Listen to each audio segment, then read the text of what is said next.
దేవుని పరిశుద్ధ నామములకు మహిమ కలుగునుగాక. హల్లెలూయా. నేటి యొక్క ఉదయకాల వాక్య సందేశం ఉంటున్నటువంటి ప్రియమైన దేవుని బిడ్డారా, మీకందరికీ మన ప్రభువు రక్షకుడైన యేసుక్రీస్తు నామం పేరిట నా యొక్క వందనములు శుభములు మీకు తెలియజేస్తుంటున్నాను. నేటి ఈ దిన వాక్యం మనం చదువుకుందాం. దావీదు రచించినటువంటి 121వ కీర్తన 3వ చరణంలో నుండి. ఆయన నీ పాదము తొట్టిల్లనియ్యడు, నిన్ను కాపాడువాడు కునుకడు. ప్రేమైనటువంటి దేవుని బిడ్డారా, ఈ యొక్క ఉదయకాల సమయంలో మనందరి జీవితాలలోకి దేవుడు ఒక అద్భుతమైన భరోసాతో కూడినటువంటి వాగ్దానాన్ని దేవుడు మనకు అనుగ్రహిస్తూ ఉంటున్నాడు.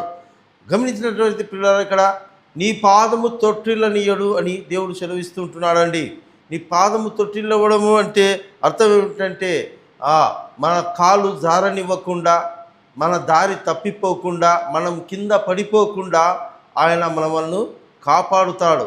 ఎలాగా కాపాడుతాడంటే, ప్రియమైన దేవుని బిడ్డలా, మన జీవిత ప్రయాణంలో మనం పడే కష్టాలు, మన సమస్యలు, అది కుటుంబపరమైన, ఆర్థికపరమైన, ఆరోగ్యపరమైనటువంటి, సామాజికపరమైనటువంటి ఏ సమస్యలోనైనా సరే నువ్వు పడిపోకుండా, నువ్వు ఇంకా దిగులు పడకుండా దేవుడు కనుపాప వలె నిన్ను కాపాడుతాడండి. ఆయన తొట్టిల్లకుండా కాపాడుతాడు. అంతేకాకుండా ప్రేమైన దేవుని బిడ్డ, ఆయన కాపలాదారుడుగా మన పక్షాన ఉంటాడండి. మన పాదములు కదలనివ్వకుండా, జారకుండా గట్టిగా ఆయన మనల్ని పట్టుకుంటాడు. అంతేకాకుండా ఆయన కాపాడువాడు, నిన్ను కాపాడు కునుకడు. ఆయన కాపాడేవాడు ఎలాగుంటాడంటే కునుకకుండా, అంటే 24 గంటలు ఇంటూ 7 రోజులు, సంవత్సరం మొదలుకొని సంవత్సరాంతం వరకు కూడా దేవుడు కనుపాపవలే కాపాడుతాడండి. ఆయన కునుకడు, నిద్రపోడు. నిజమైన దేవుని బిడ్డారా, మనం లోకంలో మనుషులను కాపలా పెట్టుకుంటే వాళ్ళు ఏ క్షణంలోనైనా ఆమరిచి నిద్రపోతూ ఉంటారండి. అయితే దేవుడు ఒక్క రెప్పపాటు కూడా అట్లా కనుమూయడు. మనము గమనించినట్లయితే మనం అందరం సీసీ కెమెరాలు అమర్చుకుంటాం. సీసీ కెమెరాలు నిఘా కోసము ఎవరు వస్తున్నారా, ఎవరు పోతున్నారా, ఏం జరుగుతుందని సీసీ కెమెరాలు పెట్టుకుంటాం. ఆ సీసీ కెమెరాలలో తిరిగి మనము ఏమన్నా చూడాలనుకుంటే వాటిని ప్లే చేసుకుని చూడాల్సిందే. అయితే దేవుడు సీసీ కెమెరా లాంటి వాడు కాదండి.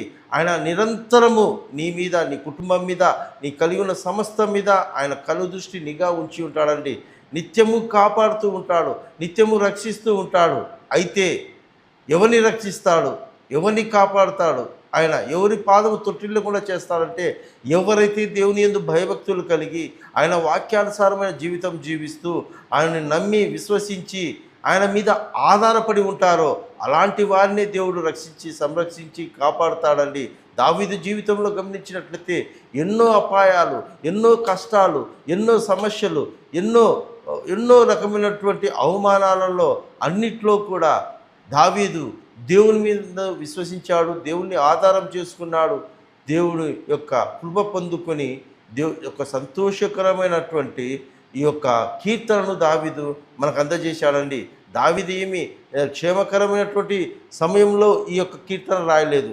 ఆయన కూడా ప్రమాదకరమైన సమయంలో దేవుని యందు నమ్మకాన్ని, విశ్వాసాన్ని విడిచిపెట్టకుండా అదే రీతిలో తన భక్తి జీవితాన్ని దేవుని పట్ల కనపరుచుకున్నాడు. కనుకనే దేవుడు దావీదు పాదము తొట్టిల్లనివ్వలేదండి. సౌలు చేతిలో అనేక పర్యాయములు దేవుడు కాపాడాడు. అనేక మంది శత్రువుల అబీమెలెకు దగ్గరకు వెళ్ళినప్పుడు అక్కడ కూడా దేవుడు తోడుగా ఉండి దావీదును రక్షించాడు, కాపాడాడు. సొంత కుమారుడే దావీదును చంపాలని చూసినప్పుడు దేవుడు కాపాడాడు. ఈ రీతిగా గమనించినట్లయితే ఎన్నో సమస్యలు అన్నిట్లో కూడా దావీదును కనుపాపవలే కునకకుండా దేవుడు దావీదును కాపాడాడు. ఎందుచేతంటే ఆయన భక్తి జీవితం. ఈరోజు నీ కుటుంబాన్ని దేవుడు కాపాడాలి అంటే, నీ పడిపోయిన స్థితిలోంచి దేవుడు నిన్ను లేవనెత్తాలంటే, అది అప్పుల బాధ అయినా సరే, అది కుటుంబ సమస్యలైనా సరే, అది ఆరోగ్యపరమైన సమస్య, నీవు ఇంకా ఎవ్వరు చేత కాదని చెప్పి నువ్వు ఒకవేళ నిలిచిపోయి ఉన్నావేమో, అయితే నా దేవుడిని నువ్వు ఆశ్రయించినట్లయితే, నేను ప్రకటిస్తున్న దేవుని నువ్వు నమ్మినట్లయితే, విశ్వాసంతో ఆధారం చేసుకున్నట్లయితే తప్పకుండా దేవుడు ఏమైనా నీ పట్ల చేయగలిగిన శక్తి కలిగిన దేవుడు. కనుక ఏమైనా చేయగలిగిన దేవుని ఆశ్రయిద్దాం. ఆయన మన పాదములు తొట్టిల్లనివ్వకుండా ఆయన మనము కునకకుండా కాపాడే యేసయ్యను మనం ఆశ్రయించుదాం. అట్టి కృప పరిశుద్ధాత్మ దేవుడు మనకందరికీ దయచేయునుగాక. ఆమేన్.